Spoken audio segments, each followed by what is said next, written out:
Imagine Hollywood's golden age.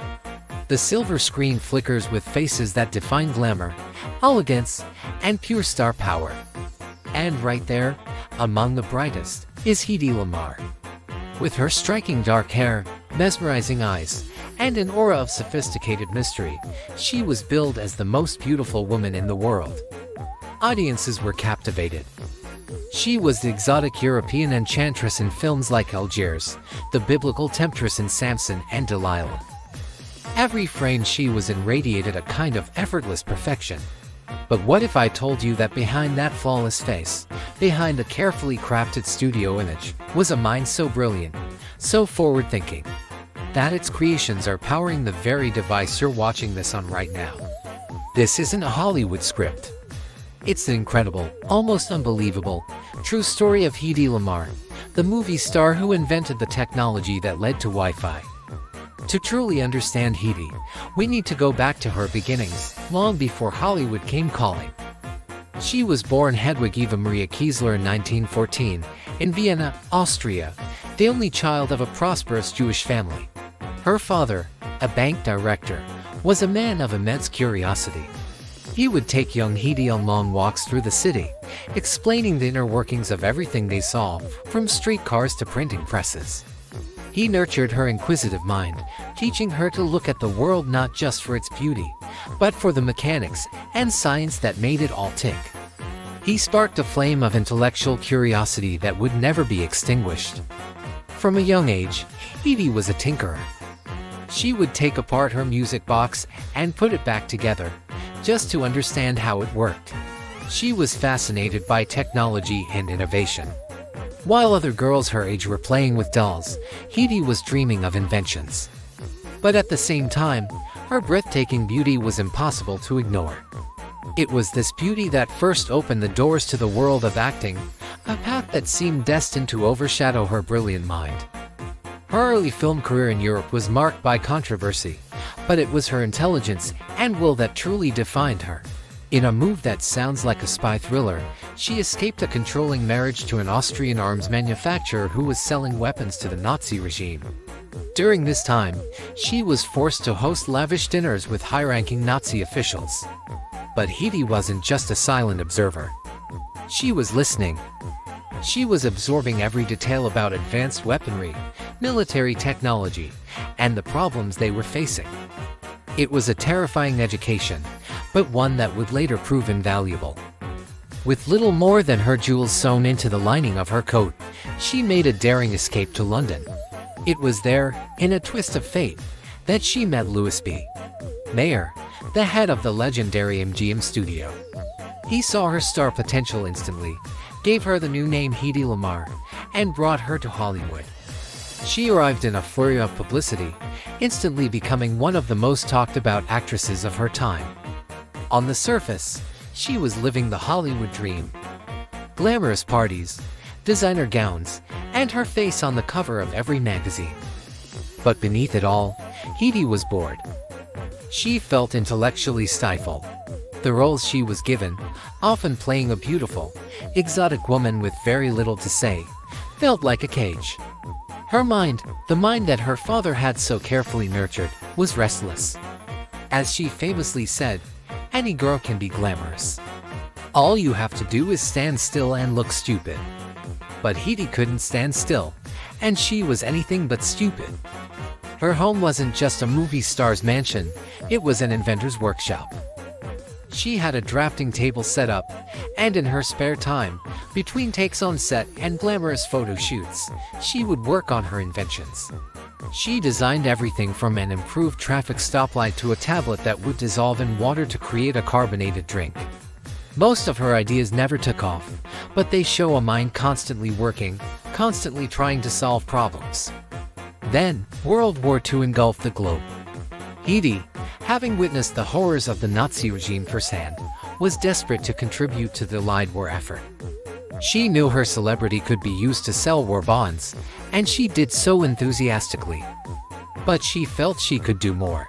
Her mind kept going back to those dinner parties, to the talk of military technology. She was particularly concerned about radio-controlled torpedoes. The problem was that a single, constant radio frequency could easily be jammed by the enemy, sending the torpedo off course. How could you guide a torpedo to its target without the signal being intercepted?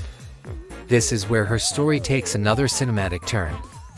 At a dinner party, she met a man who would become her unlikely partner in invention, George Antheil. Antheil wasn't a scientist or an engineer. He was an avant-garde composer, known for his wild, experimental music, including a piece called Ballet Mechanic, which synchronized 16-player pianos. He was known as the bad boy of music. Hedy and George struck up a conversation, and she shared her idea for a secret communication system to guide torpedoes. The core concept was brilliant in its simplicity. What if the radio signal could jump from frequency to frequency at split-second intervals?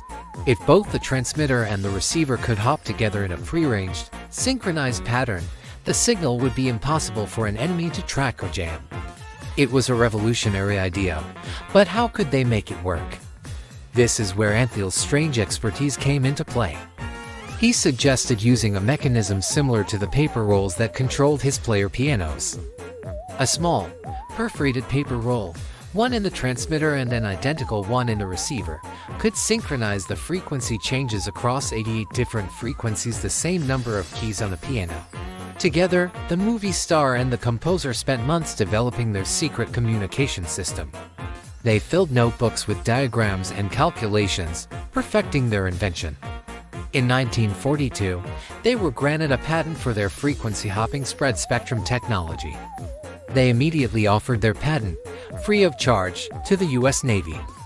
And what did the Navy do? They filed it away. They praised Hedy for her patriotism but essentially told the beautiful movie star to go back to selling war bonds.